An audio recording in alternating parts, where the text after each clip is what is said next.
To do, তখন মাথায় ফার্স্টে কি ঘুরেছিল? আমারটা কিন্তু খুব ইন্টারেস্টিং একটা স্টোরি। আমি কিন্তু এইভাবে ফোন পে বা কিছু হয়ে লাক্স চ্যানেলাইজ সুপারস্টারে আসি নাই।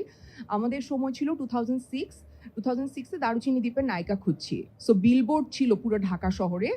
সো আমি হুমায়ূন আহমেদের ফ্যান ছিলাম। তো আমি চিন্তা করলাম যে আমি স্যারের সাথে দেখা করার এর চেয়ে বড় সুযোগ আমার জীবনে আর হবে না। সো আমি এই কম্পিটিশনে যাব। তো এইটা ছিল হচ্ছে আমার প্রথম মোটিভ যে আমি লাক্স চ্যানেলাইজ সুপারস্টারে যাব। কারণ আমি নাচতে পারি না, গান গাইতে পারি না, আমি দেখতেও এত সুন্দর না, ছড়াও বলি না আমি কখনো স্টেজে উঠে। সো আমাকে দিয়ে বেশি কিছু হবে না, বাট আমি স্যারের সাথে দেখা হবে, এটাই আমার জন্য সবচাইতে বড় ব্যাপার। সো এই জন্য আমি আসলে লাক্স চ্যানেলাইজ সুপারস্টার 2006 এ নাম লিখাই। ওকে, এখন হচ্ছে আই ওয়ান্ট টু নো কোন একটা শুটের আগে হাউ ডাজ বাঁধন প্রেপ? আচ্ছা, এইটা হচ্ছে ডিপেন্ড করে যে আমি আসলে কিসের শ্যুট করছি। যেমন আমি একটা সিরিজ করেছি গুটি, তো ওখানে আমি একটু ওয়েট গেইন করলাম। সো ওই সময় হ্যাঁ, তখন ওই ক্যারেক্টার অনুযায়ী প্রিপারেশনটা হয়। বাট ফটোশ্যুটের জন্য বা নর্মালি চেষ্টা করি একটু ডায়েট মেনটেন করতে, এক্সারসাইজ করতে রেগুলার। এই তো।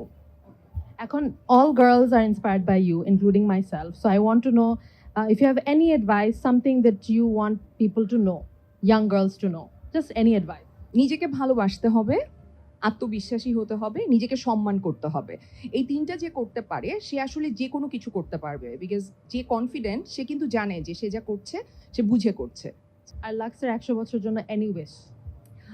আরও কয়েক হাজার বছর লাক্স থাকবে আমি জানি, বাট আমি যে লাক্সের পার্ট হতে পেরেছি এইটা আমার জন্য অনেক বড় একটা প্রাপ্তি। কারণ লাক্স শুধু আমার জন্য একটা বিউটি কন্টেস্ট না, লাক্স চ্যানেলাইজ সুপারস্টার 2006 হচ্ছে আমার জীবন বদলে দেওয়ার একটা অধ্যায় একদম। সো আমি অনেক গ্রেটফুল। এই তো।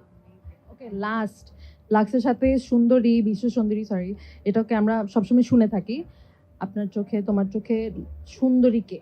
আমি মনে করি প্রত্যেকটা ইন্ডিভিজুয়ালি আলাদা আলাদা করে সুন্দর, সেটা ছেলে মেয়ে যেই হোক না কেন। কারণ প্রত্যেকই মানে সৃষ্টির সেরা জীব হিসেবে জন্মেছে। ইভেন আমরা যদি নাও হই, আমার কাছে আসলে সবকিছুই সুন্দর মনে হয়। আমার মনে হয় যে দেখার দৃষ্টিটা important. Nice. Wow, we got to learn a lot. Thank you so much. Thank you.